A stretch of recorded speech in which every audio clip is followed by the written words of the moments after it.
নমস্কার নমস্কার নমস্কার নমস্কার নমস্কার নমস্কার নমস্কার আপনাদের সবাইকে সবাইকে সবাইকে নমস্কার জানাচ্ছে আপনাদের সৌমিত্র বসু। সবাইকে অজস্র শুভকামনা জানাচ্ছে, সবাইকে স্বাগত জানাচ্ছে আজকের এই শরণাগত অনুষ্ঠানে এবং সবাইকে শুভ সকাল জানাচ্ছে। শুভ হোক, শুভ হোক, সকলের শুভ হোক। পৃথিবী উত্তপ্ত হয়ে উঠেছে, অন্তত পৃথিবীর এই যে গোলার্ধ, যে গোলার্ধের মধ্যে আমরা বাস করছি, সেই পৃথিবী উত্তপ্ত হয়ে উঠেছে, প্রায় হাঁসফাঁস করার মতন অবস্থা। কিন্তু এই অবস্থার মধ্যেও দাঁড়িয়েও আমরা প্রার্থনা করছি মানুষের ভালো হোক, শুভ হোক, কল্যাণ হোক। আজকে প্রখ্যাত সাহিত্যিক নাটককার দ্বিজেন্দ্রলাল রায়ের তিরোভাব দিবস। 17ই মে 1913 খ্রিস্টাব্দে তিনি প্রয়াত হয়েছিলেন। প্রভুপাদ শ্যামাদাস গোস্বামীর তিরোভাব তিথি আজকে, এবং আজকে বিশ্ব টেলিকমিউনিকেশন দিবস। টেলিকমিউনিকেশন, যার কাছে কৃতজ্ঞতা প্রকাশ না করে আমাদের কোনো উপায় নেই। বস্তুত আপনাদের সঙ্গে আমার এই যে যোগাযোগটা তৈরি হচ্ছে, এই যোগাযোগটা তৈরি হওয়ার পেছনেও আসলে টেলিকমিউনিকেশনের সর্বাত্মক প্রভাব রয়েছে। সেটা যদি না থাকতো তাহলে আপনাদের সঙ্গে যোগাযোগ হতেই পারতো না। তো সেই টেলিকমিউনিকেশন দিবস। এবারে বলি আজকের দিনটার কথা। আজকে 2রা জ্যৈষ্ঠ 1432, ইংরেজির 17ই মে 2025, শনিবার। আজ পঞ্চমী। সূর্যোদয়ের সময় ভোর 4:59, সূর্যাস্তের সময় বিকেল 6:08। পূর্বাষাঢ়া নক্ষত্র। আজকে জন্মে ধনু রাশি, ক্ষত্রিয় বর্ণ, নরগণ। রাত্রি 9:24 গতে মকর রাশি, বৈশ্যবর্ণ, মতান্তরে শূদ্রবর্ণ। আমাদের হোয়াটসঅ্যাপে চিঠি পাঠাবার নাম্বার 9831922927। চিঠির গোড়ায় অতি অবশ্যই SG লিখতে হবে। এবারে আজকের অনুষ্ঠান সম্পর্কে বলবো। আজকের অনুষ্ঠানে প্রথমে পুরাণ চিরন্তন। পুরাণ চিরন্তন আমাদের কথা হচ্ছিল দীক্ষা নিয়ে। তা দীক্ষার সঙ্গে সঙ্গে যজ্ঞের একটা সম্পর্ক আছে।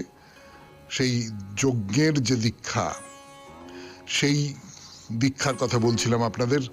বলতে বলতে যে কথাটা উঠে পড়েছিল যে ইষ্টি যাগ, মানে দীক্ষণীয় ইষ্টি, অর্থাৎ যজ্ঞে দীক্ষা উপলক্ষে সম্পাদ্য যে ইষ্টি যোগ, সেখানে যজমানের কি কি করণীয় তাই নিয়ে আমরা কথা বলেছিলাম। ভারী অদ্ভুত সব করণীয়। তার মধ্যে একটা হচ্ছে একেবারে ভ্রূণ রূপে তাকে যজ্ঞস্থলে উপস্থিত থাকতে হবে, অর্থাৎ এই যজ্ঞ তাকে নতুন জীবন দেবে। এই নতুন জীবন যে দিল তার খানিকটা নিজের শরীরের মধ্যেও, নিজের আচরণের মধ্যেও তার একটা প্রকাশ রাখতে হবে। আরো কতগুলো ব্রত নিয়মের কথা রয়েছে, সেই ব্রত নিয়মগুলোর কথা বলবো আপনাদের।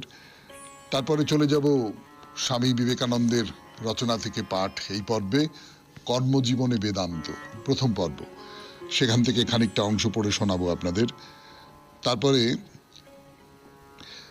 ঠাকুর শ্রী রামকৃষ্ণ পরমহংসদেবের কথামৃত থেকে পড়ে শোনাবো মানসিক চাপ দূর করবার উপায় হিসেবে স্বামী গোকুলানন্দজি কি বলছেন সেই সমস্ত কথা। আপনাদের চিঠি পড়ব এবং আজকে শনিবার, আজকে মহাপুরুষের কথা, কনফুসিয়াসের কথা বলবো আপনাদের। কনফুসিয়াস চীনা দার্শনিক, প্রবল গভীর পণ্ডিত, প্রাজ্ঞ মানুষ, মহাপুরুষ, চীনা মহাপুরুষ, তার কথা বলবো আপনাদের। 92.7 বিগ FM-এ শরণাগত অনুষ্ঠান শুনতে বসেছেন। আমি আছি আপনাদের সঙ্গে, আপনাদের সৌমিত্র বসু। এখন গান, গানের পর পুরাণ চিরন্তন। দীক্ষা, সেই দীক্ষার সূত্র ধরে ইষ্টি যোগ, তার কথা। 92.7 বিগ FM-এ শরণাগত অনুষ্ঠান শুনছেন। আমি আছি আপনাদের সঙ্গে, আপনাদের সৌমিত্র বসু। তো এই যে যজমান দীক্ষিত অবস্থায় তাকে কতকগুলো ব্রত নিয়ম পালন করতে হবে। কি কি ব্রত নিয়ম? কতকগুলো ব্রত নিয়ম, সাধারণভাবে যে ব্রত নিয়মে যে সমস্ত পালন করতে হয় আমাদের, সেইগুলো। অর্থাৎ সবসময় সত্যি কথা বলবেন, ক্রোধ করবেন না, মৃদু স্বরে কথা বলবেন,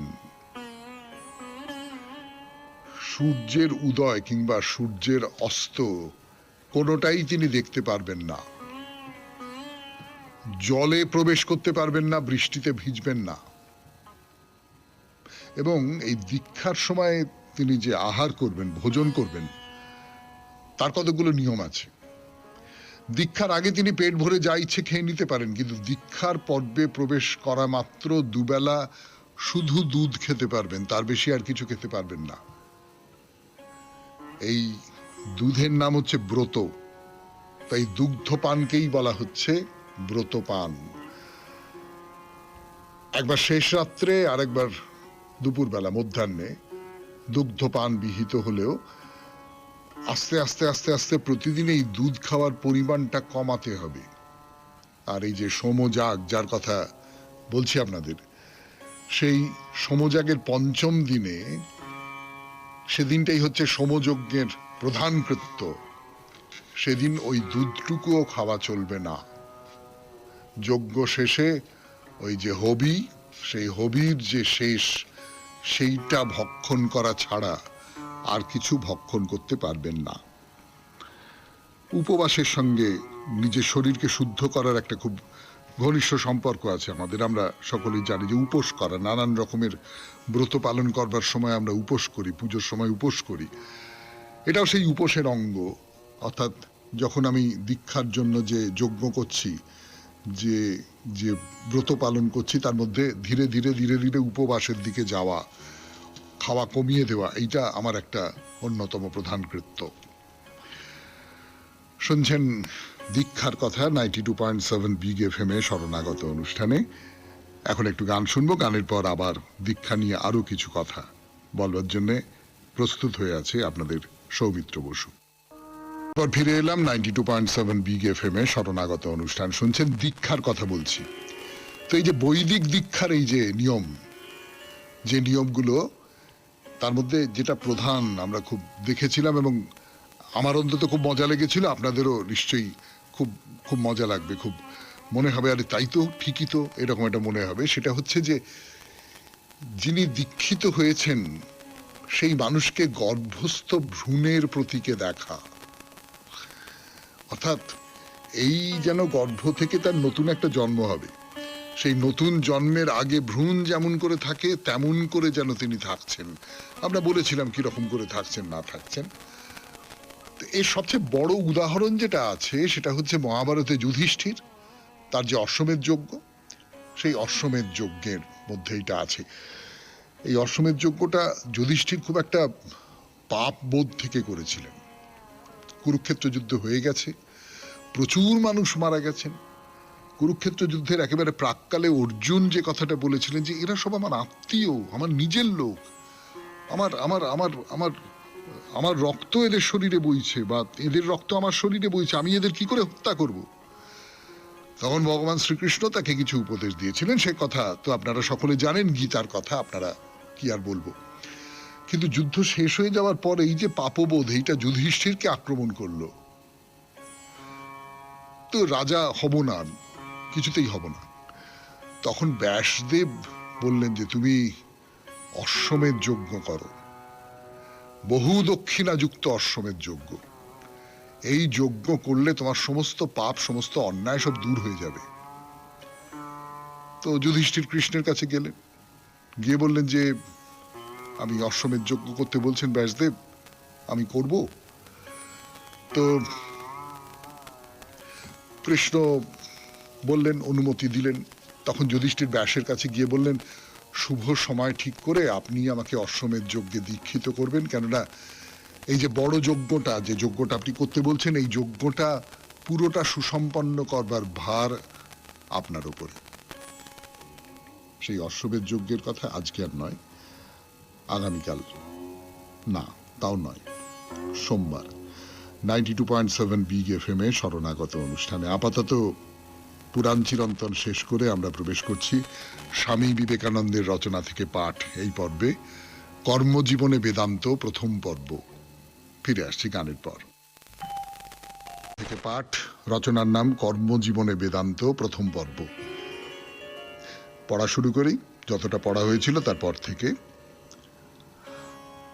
আত্মা বা রে শ্রোতব্য, এই আত্মার কথা প্রথমে শুনিতে হইবে।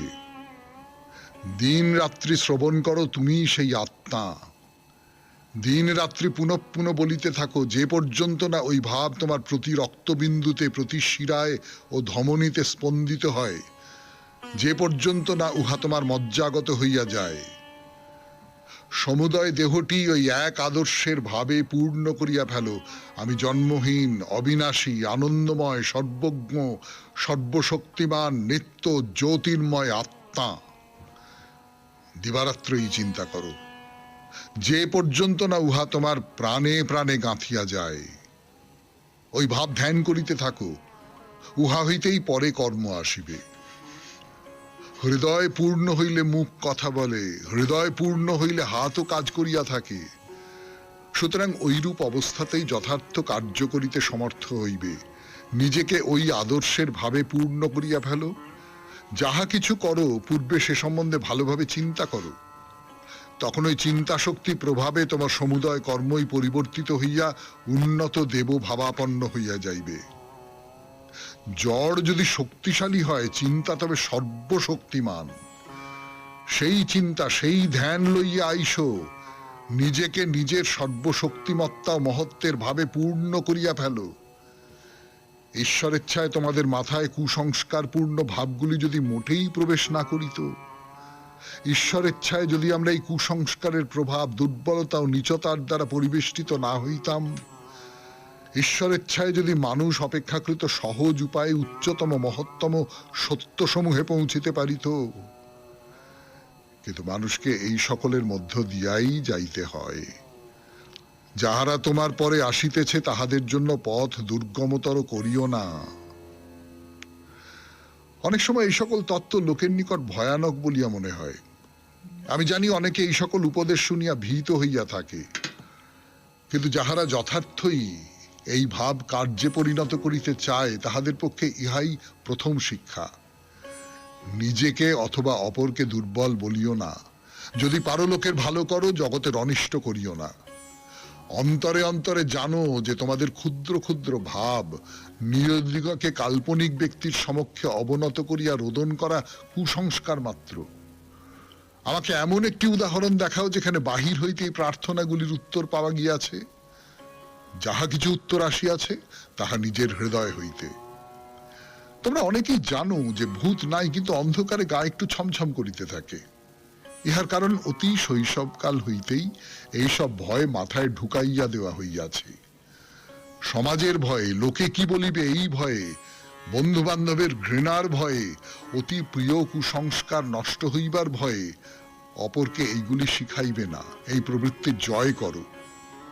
ধর্ম বিষয়ে শিখাইবার আর বেশি আছে কি? কেবল বিশ্বের একত্ব ও নিজের উপর বিশ্বাস। শুনলেন স্বামী বিবেকানন্দের রচনা থেকে পাঠ, কর্মজীবনে বেদান্ত প্রথম পর্ব। এরপর গানের পর ঠাকুর শ্রী রামকৃষ্ণ পরমহংসদেবের কথামৃত। আমি আছি আপনাদের সঙ্গে, আপনাদের সৌমিত্র বসু। শুনছেন 92.7 বিগ এফএম এ শরণাগত, জীবনের সহজ পাঠ।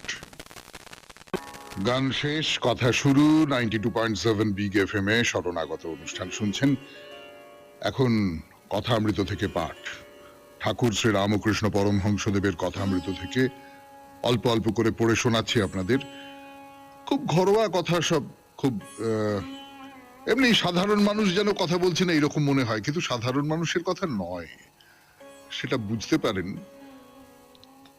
পারেন যে জায়গা থেকে, সেটা হচ্ছে যে সমস্ত কথাই শেষ পর্যন্ত ঈশ্বর কথায় গিয়ে মেশে, এবং তার উপমাগুলো, তার যে আবহাওয়াটা তৈরি করেন ঠাকুর, সেই আবহাওয়াটা খুব ঘরোয়া আবহাওয়া, খুব গেরস্থ আবহাওয়া, আমাদের প্রতিদিনের জানাশোনা যে আবহাওয়া, সেই আবহাওয়াটা। যেমন পশ্চিমের গোল বারান্দায় এসে বসেছেন, সব কাছে যারা আছেন তারা বসে আছেন। তো বন্দ্যোপাধ্যায়, তার কষ্ট ঠাকুর সব জানেন, তাই নিয়েই কথাবার্তা হচ্ছে আর কি। তো ঠাকুর বলছেন যে দেখো, এক কপনিকে ওয়াস্তে যত কষ্ট, কপনিকে ওয়াস্তে যত কষ্ট, হিন্দি কথা, কিন্তু কথাটার মানেটা হচ্ছে কৌপিন। একটা কৌপিনের জন্যই যত কষ্ট। ব্যাপারটা কি? ব্যাপারটা একটা গল্প। এইটা আপনারা নিশ্চয়ই খেয়াল করে দেখেছেন, এটা আলাদা করে বলবার কিছু নেই যে যারা মহাপুরুষ, যারা খুব গূঢ় গভীর তত্ত্ব, সংসারের সমস্ত গূঢ় গভীর তত্ত্ব সেগুলো আমাদের সামনে প্রকাশ করেন, তারা অনেক সময়ই যীশু খ্রিস্টের কথা বলতে পারি, তার গসপেল খুব বিখ্যাত হয়ে আছে, গল্পের মধ্যে দিয়ে করেন সেগুলো। তো ঠাকুর শ্রী রামকৃষ্ণ পরমহংসদেব গল্পের মধ্যে দিয়ে খুব গভীর জ্ঞানের কথা, খুব গভীর অনুভবের কথা সেগুলো বলেন। তো এই গল্পটা কিরকম? তো বিয়ে করেছে, ছেলেপুলে হয়েছে, সেই জন্য চাকরি করতে হয়। তো এই যে সাধু কোপনি নিয়ে ব্যস্ত আর সংসারী ব্যস্ত ভার্যা নিয়ে, আবার বাড়ির সঙ্গে বনিবনাও নেই, তাই আলাদা বাস করতে হয়েছে। মানে একটা কোপনির জন্য সাধু যেরকম ব্যস্ত, যে কোপনিটা জোগাড় করতে হবে, ঠিক তেমনি করে সংসারী মানুষ, তাকেও সংসারের নানান রকম এটা করতে হবে ওটা করতে হবে, তাই নিয়ে ব্যস্ত হয়ে পড়ে। তো চৈতন্যদেব নিতাইকে বলেছিলেন যে শোনো শোনো নিত্যানন্দ ভাই, সংসারী জীবের কভু গতি নাই। তাহলে আমাদের কি হবে? আমরা যারা সংসারী জীব, আমাদের কি হবে? না, এই কথাটা রামকৃষ্ণদেব বলছেন সংসারে থাকো, কিন্তু পাকাল মাছের মতো থাকো হে বাপু। ওই সংসারে পাকটা গায়ে লাগতে দিও না, সংসারটাকে মাথায় তুলো না, সংসারটার মধ্যে জড়িয়ে পড়ো না। তুমি থাকো, খুব নির্বিকার ভাবে থাকো, সংসারের যে কর্মগুলো করতে হবে সেই কর্মগুলো করো তুমি, তার বাইরে আর কিছুর মধ্যে যেও না। অর্থাৎ সংসারটা যেন তোমাকে খেয়ে ফেলতে না পারে। শুনছেন ঠাকুর শ্রী রামকৃষ্ণ পরমহংসদেবের কথামৃত থেকে পাঠ, 92.7 বিগ FM এ শরণাগত অনুষ্ঠানে। একটু গান শুনবো, গানের পর আবার কথামৃতে ফিরে যাব। আমি আপনাদের সৌমিত্র বসু।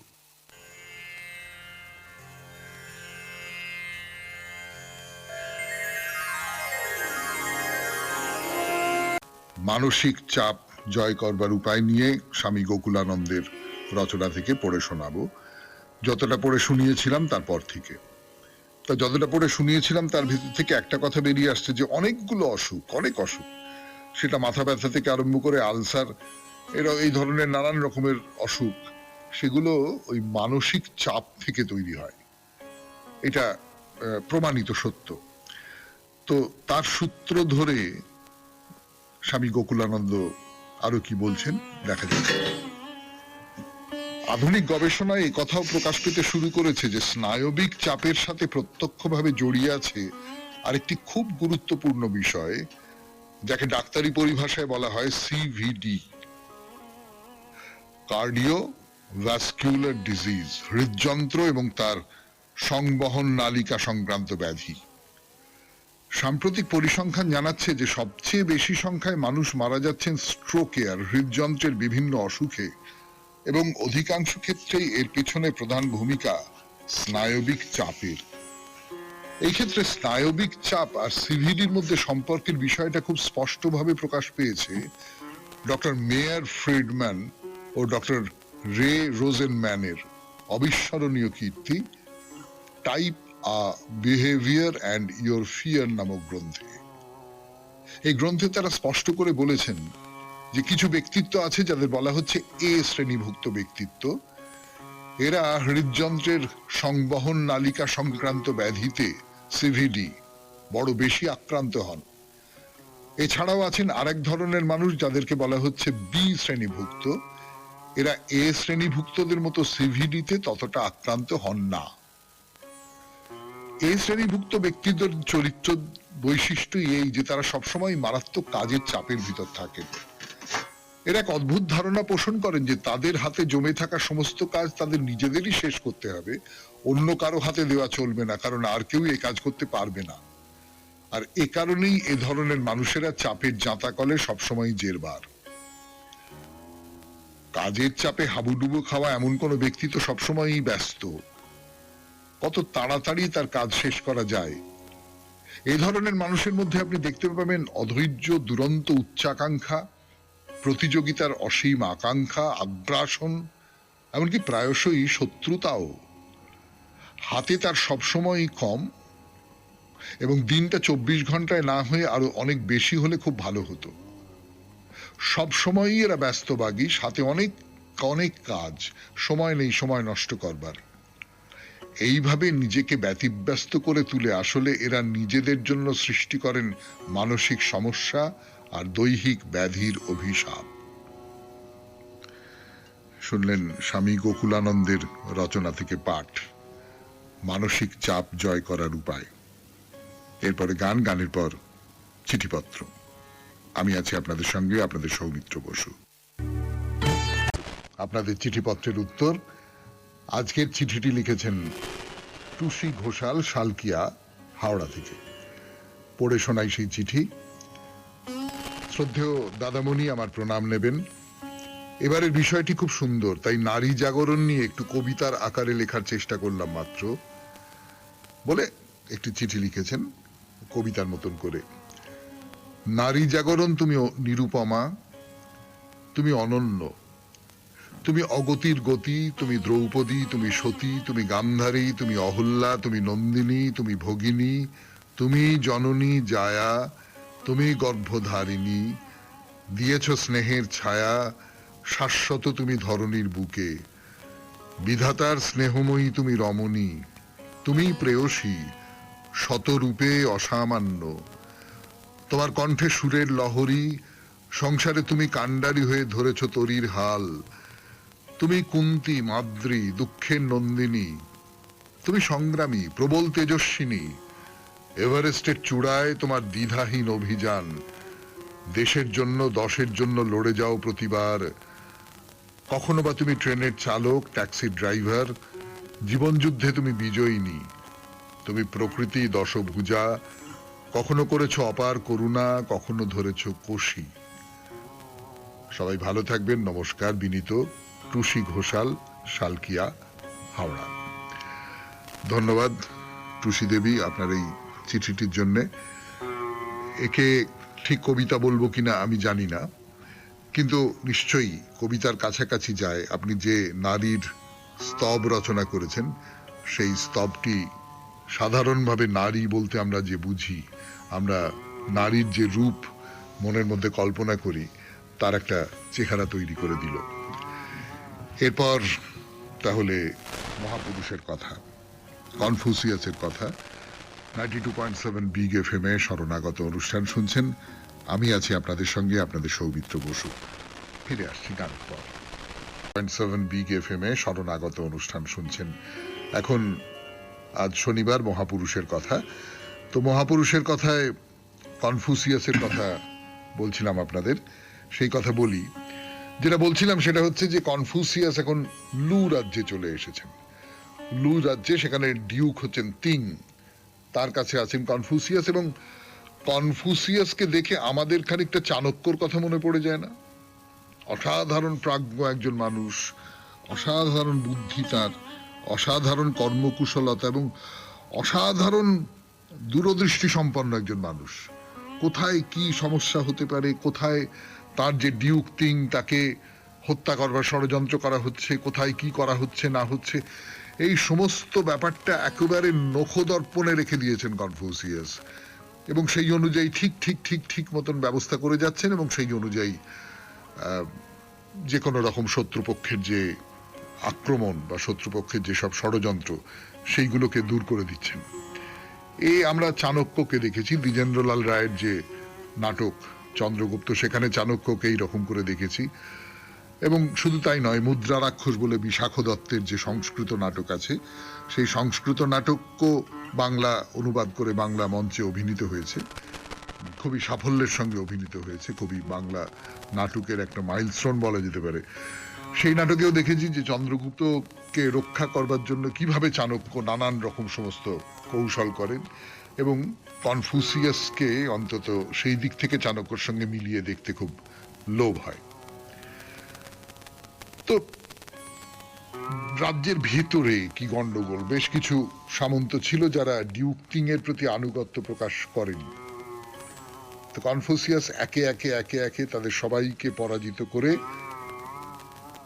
ডিউক তিং এর প্রতি যে সমস্ত মানুষ শ্রদ্ধাশীল এবং যোগ্য, নিশ্চয়ই যোগ্য, তাদের সামন্ত পদে বসালেন।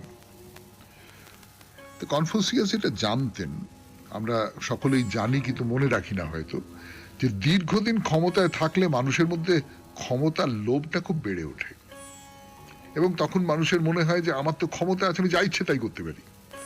এরকমটা দেখি তো আমরা আমাদের চারপাশে। তো যাতে কেউ বিদ্রোহ ঘোষণা করে ডিউকের বিরুদ্ধে কোনো বিপদ তৈরি করতে না পারে সেই জন্যে সমস্ত সামন্ত রাজাদের অস্ত্র এবং সৈন্য সংখ্যা তিনি নিয়ন্ত্রণ করলেন। অর্থাৎ তোমার কাছে এর চেয়ে বেশি অস্ত্র থাকতে পারবে না, তোমার কাছে এর চেয়ে বেশি সৈন্য থাকতে পারবে না, তুমি এর চেয়ে বেশি ক্ষমতাবান হয়ে উঠতে পারবেন না। কনফুসিয়াস বিশ্বাস করতেন যে মানুষের মনের মধ্যে যদি নৈতিক চরিত্রের উন্নতি বিধান না করা যায় তাহলে শুধু আইন দিয়ে মানুষকে সংযত করে রাখা কিছুতেই সম্ভব নয়। আমি শুধুমাত্র ভয় দেখিয়ে এটা করলে ফাঁসি হবে, এটা করলে দ্বীপান্তর হবে, এটা করলে জেল হবে, এইসব বলে মানুষকে তার পাপের হাত থেকে সরিয়ে আনতে পারি না। এটা তো আমরা আমাদের নিজেদের চোখের সামনে দেখতে পাচ্ছি। আর তাছাড়া দীর্ঘদিন ধরে ওই আইনের শাসন দিয়ে, আইনের ভয় দেখিয়ে শান্তি শৃঙ্খলা বজায় রাখাও সম্ভব নয়। সেই জন্য কনফুসিয়াস নিজেই মানুষের মনের মধ্যে ধর্মবোধ বা নীতিবোধ জাগ্রত করবার জন্য নানান রকম উপদেশ দিতেন এবং এই উপদেশগুলো সত্যিকারের যদি ভালো করে উপদেশ দেওয়া যায় তাহলে সেই উপদেশের একটা ফল ফলে। তো এই ধরুন আমরা যে কথামৃত থেকে পড়ে শোনাই, সত্যিকারের ভালো উপদেশ, জীবনের সঙ্গে সম্পৃক্ত উপদেশ, সেই উপদেশের একটা ফল আছে। তো কনফুসিয়াসও যে উপদেশ দিচ্ছেন সেই উপদেশও আস্তে আস্তে আস্তে আস্তে লোকের মনের মধ্যে একটা একটা একটা বীজ বপন করতে লাগলো এবং সেই বীজ থেকে আস্তে আস্তে অঙ্কুর বেরোতে আরম্ভ করলো। ফলে একটা আদর্শ রাজ্য তৈরি হয়ে গেল, এই যে লু রাজ্য। চুরি ডাকাতি নেই, খুন নেই, সবাই নির্ভয় নিরাপদে নিজের নিজের জিনিস যে কোনো জায়গায় রেখে দিচ্ছে, গভীর রাতেও পর্যটকেরা নির্ভয় রাস্তা দিয়ে যাতায়াত করছে। আর ধর্মের ব্যাপারে কনফুসিয়াসের মত কি? ধর্মের ব্যাপারে কনফুসিয়াস মনে করছেন একমাত্র ধর্মীয় বোধ এবং ধর্মীয় আচার বিচারই মানুষের চরিত্রকে সংযত করে রাখতে পারে। তাই রাজ্যের মানুষ যাতে ধর্মীয় নিয়ম কানুন মেনে চলে সেদিকে তার সতর্ক দৃষ্টি ছিল। ধর্মীয় নিয়মের মধ্যে কি কি পড়ে আমরা জানি, খানিকটা পর্যন্ত জানি, তাই নিয়ে এই শরণাগত অনুষ্ঠানে আলোচনাও হয়েছে। তার মধ্যে সংযম আছে, রিপু দমন আছে, এই সমস্তগুলো যে আছে সেগুলো ভীষণ জরুরি। এবং কনফুসিয়াস যে সমস্ত উপদেশ দিতেন, নৈতিক শিক্ষা দিতেন, সেগুলো তিনি নৈতিক শিক্ষা দিলেন এতেই শেষ হয়ে যায় না, নিজের জীবনেও তিনি সেগুলো অক্ষরে অক্ষরে পালন করে চলতেন। তার একটাই কারণ আমরা জানি, শিক্ষক যদি তার শিক্ষাকে নিজের জীবনে পালন না করেন অন্য কেউ তো পালন করবে না। আপনি আচরি ধর্ম অপরে শিখাও, নিজে ধর্মটা পালন করো, করে তো অন্য লোককে শেখাবে। শুনছেন মহাপুরুষের কথা, কনফুসিয়াসের কথা, 92.7 বিগ এফএম এ শরণাগত অনুষ্ঠানে। আরো বলবো এই কনফুসিয়াস মানুষটিকে নিয়ে, ফিরে আসবো গানের পর। বিগ এফএম এ শরণাগত শুনছেন কনফুসিয়াসের কথা, মহাপুরুষের কথা। তো এই যে শিক্ষককে তার যে শিক্ষা সেইগুলো মেনে চলতে হবে এবং সেই সূত্র ধরে তিনি ডিউক তিং, যিনি কনফুসিয়াসেরও তো প্রভু সেই অর্থে বলতে গেলে, তার উপরেও কিছু কিছু বিধিনিষেধ আরোপ করেছিলেন। বলেছিলেন যে আদর্শ রাজার পক্ষেই একমাত্র প্রজাদের ঠিক ঠিক পথে চালিত করা সম্ভব। ডিউক তিংকে তিনি বলেছিলেন যে বিলাস ব্যসন করবেন না, শিকারে সুরাপানে বেশি সময় ব্যয় করবেন না, নিজের রানী ছাড়া অন্য নারীদের সঙ্গে যেন কোনো অবৈধ সম্পর্ক তৈরি না হয়। এই যে নৈতিকতা, সামাজিক যে নৈতিকতা, এটা মেনে চলতে হবে। তার কারণ রাজা হচ্ছেন আদর্শের মতো। রাজা যদি জীবনের নীতি নৈতিকতা মেনে না চলেন তাহলে প্রজারা সেই নীতি নৈতিকতা কেন মানবে? তো এরকম করে এই যে লু রাজ্য, এটা একটা যাকে বলে আদর্শ রাজ্যে পরিণত হয়েছে। কিন্তু যে আদর্শ রাজ্যই হোক না কেন, মন্দ লোক তো থাকবেই, মন্দ লোককে বাদ দিয়ে তো কিছু হয় না। এই ডিউক কিং এর উপরে কনফুসিয়াসের এতখানি প্রভাব দেখে অন্য কিছু কিছু মানুষের মনের মধ্যে খুব নানান রকম হিংসে হচ্ছে। হ্যাঁ, তারা ডিউক কিংকে গিয়ে নানান সব কথা বলছে। এই কি কথা, এই তো কনফুসিয়াসই রাজ্য চালাচ্ছে। আপনি কিসের প্রভু, আপনি কিসের ডিউক, আপনি কিসের রাজা? কনফুসিয়াস যা বলছে আপনাকে তাই শুনতে হচ্ছে। একদম মানে আমাদের এখানে চাণক্য চন্দ্রগুপ্ত যে সম্পর্কের কথাটা আমরা জানি, একেবারে হুবহু সেই রকম একটা ব্যাপার না। লোকে ডিউকের মন বিষিয়ে দিচ্ছে নানান রকম করে, এবং সেই সমস্ত প্রাক্তন সামন্ত রাজা তারাও খুব ভালো মানুষ হয়ে গেল, হয়ে গিয়ে কিং এর বিরুদ্ধাচরণ করবার জন্য তাকে নানান রকম সব বোঝাচ্ছে। তো ষড়যন্ত্র, কিরকম ষড়যন্ত্র? একদিন ডিউক কিং শিকারে যাচ্ছেন, তো পথে একদল সুন্দরী মেয়ে তার রথের সামনে দাঁড়িয়ে আছে, দাঁড় করিয়ে দেওয়া হয়েছে, বুঝতেই পারছেন। তা তাদের রূপে মুগ্ধ হয়ে ডিউক তো ভুলে গেলেন শিকারে যাওয়ার কথা, তাদের নিয়ে একেবারে ভোগে বিলাসে আনন্দে মত্ত হয়ে রইলেন। রাজকার্যে কোনো মন নেই, পুজো আচার অনুষ্ঠান সব বন্ধ হয়ে গেল। কনফুসিয়াসের কানে গেল। কনফুসিয়াস ভয়ঙ্কর ক্রুদ্ধ হয়ে উঠলেন যে না, এটা তো অপরাধ, ডিউক কিং অপরাধ করেছেন, রাজার চরিত্র নষ্ট হয়েছে, নারীর সঙ্গে আসক্ত হয়ে পড়েছে, আর তাকে বাঁচানো যাবে না। আর তাছাড়া এই পূজা অনুষ্ঠান এগুলোতে অবহেলা করা, এও তো খুব গুরুতর অপরাধ। কনফুসিয়াস কি করলেন?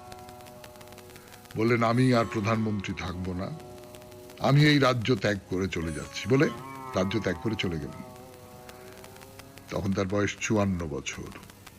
তার সঙ্গে কয়েকজন অনুগত শিষ্য ওই রাজ্য ত্যাগ করে চলে গেলেন। এইখানেই শেষ হলো আজকের মহাপুরুষের কথা, এইখানেই শেষ হলো আজকের শরণাগত। আমাদের হোয়াটসঅ্যাপে চিঠি পাঠাবার নাম্বার 9831922927। চিঠির গোড়ায় অতি অবশ্যই SG লিখতে হবে। আর কি, সবাই খুব ভালো থাকবেন, আনন্দে থাকবেন।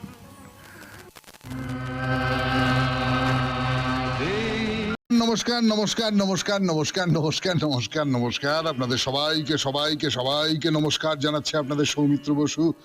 সবাইকে অজস্র শুভকামনা জানাচ্ছে, সবাইকে স্বাগত জানাচ্ছে আজকের এই শরণাগত অনুষ্ঠানে, এবং সবাইকে শুভ সকাল জানাচ্ছে। শুভ হোক, শুভ হোক, সকলের শুভ হোক। পৃথিবী উত্তপ্ত হয়ে উঠেছে, অন্তত পৃথিবীর এই যে গোলার্ধ, যে গোলার্ধের মধ্যে আমরা বাস করছি, সেই পৃথিবী উত্তপ্ত হয়ে উঠেছে, প্রায় হাঁসফাঁস করার মতন অবস্থা। কিন্তু এই অবস্থার মধ্যেও দাঁড়িয়েও আমরা প্রার্থনা করছি মানুষের ভালো হোক, শুভ হোক, কল্যাণ হোক। আজকে প্রখ্যাত সাহিত্যিক নাটককার দ্বিজেন্দ্রলাল রায়ের তিরোভাব দিবস। 17ই মে 1913 খ্রিস্টাব্দে তিনি প্রয়াত হয়েছিলেন। প্রভুপাদ ও শ্যামাদাস গোস্বামীর তিরোভাব তিথি আজকে, এবং আজকে বিশ্ব টেলিকমিউনিকেশন দিবস। টেলিকমিউনিকেশন, যার কাছে কৃতজ্ঞতা প্রকাশ না করে আমাদের কোনো উপায় নেই। বস্তুত আপনাদের সঙ্গে আমার এই যে যোগাযোগটা তৈরি হচ্ছে, এই যোগাযোগটা তৈরি হওয়ার পেছনেও আসলে টেলিকমিউনিকেশনের সর্বাত্মক প্রভাব রয়েছে। সেটা যদি না থাকতো তাহলে আপনাদের সঙ্গে যোগাযোগ হতেই পারতো না। তো সেই টেলিকমিউনিকেশন দিবস। এবারে বলি আজকের দিনটার কথা। আজকে 2রা জ্যৈষ্ঠ 1432, ইংরেজির 17ই মে 2025, শনিবার। আজ পঞ্চমী। সূর্যোদয়ের সময় ভোর 4:59, সূর্যাস্তের সময় বিকেল 6:08। পূর্বাষাঢ়া নক্ষত্র। আজকে জন্মে ধনু রাশি, ক্ষত্রিয় বর্ণ, নরগণ। রাত্রি 9:24 গতে মকর রাশি, বৈশ্য বর্ণ, মতান্তরে শূদ্র বর্ণ। আমাদের হোয়াটসঅ্যাপে চিঠি পাঠাবার নাম্বার 9831922927। চিঠির গোড়ায় অতি অবশ্যই SG লিখতে হবে। এবারে আজকের অনুষ্ঠান সম্পর্কে বলবো। আজকের অনুষ্ঠানে প্রথমে পুরাণ চিরন্তন। পুরাণ চিরন্তন আমাদের কথা হচ্ছিল দীক্ষা নিয়ে। তা দীক্ষার সঙ্গে সঙ্গে যজ্ঞের একটা সম্পর্ক আছে।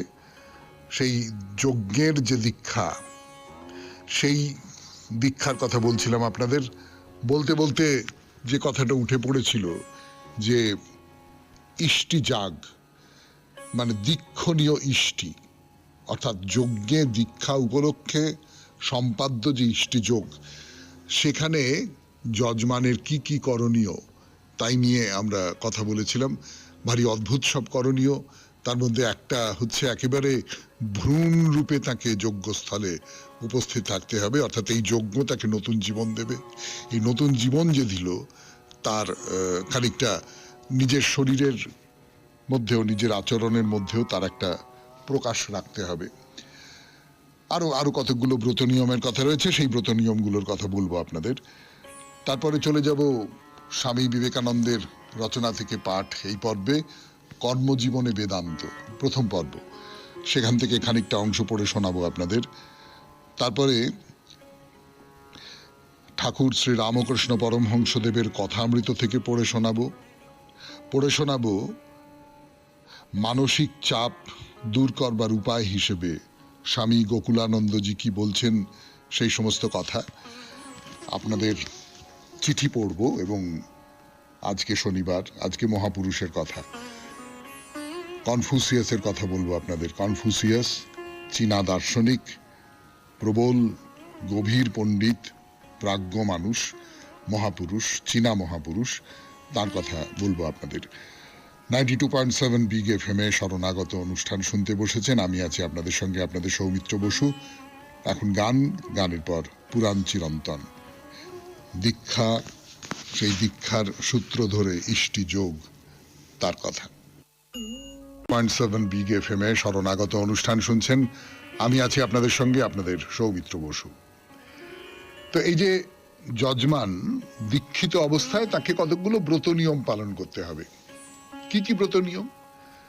কতগুলো ব্রত নিয়ম, সাধারণভাবে যে ব্রত নিয়মে যে সমস্ত পালন করতে হয় আমাদের, সেইগুলো, অর্থাৎ সবসময় সত্যি কথা বলবেন, ক্রোধ করবেন না,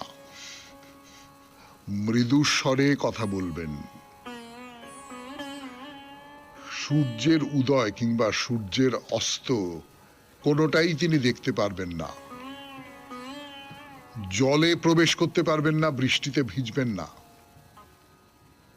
এবং এই দীক্ষার সময় তিনি যে আহার করবেন, ভোজন করবেন, তার কতগুলো নিয়ম আছে। দীক্ষার আগে তিনি পেট ভরে যা ইচ্ছে খেয়ে নিতে পারেন, কিন্তু দীক্ষার পর্বে প্রবেশ করা মাত্র দুবেলা শুধু দুধ খেতে পারবেন, তার বেশি আর কিছু খেতে পারবেন না। এই দুধের নাম হচ্ছে ব্রত, তাই দুগ্ধপানকেই বলা হচ্ছে ব্রতপান।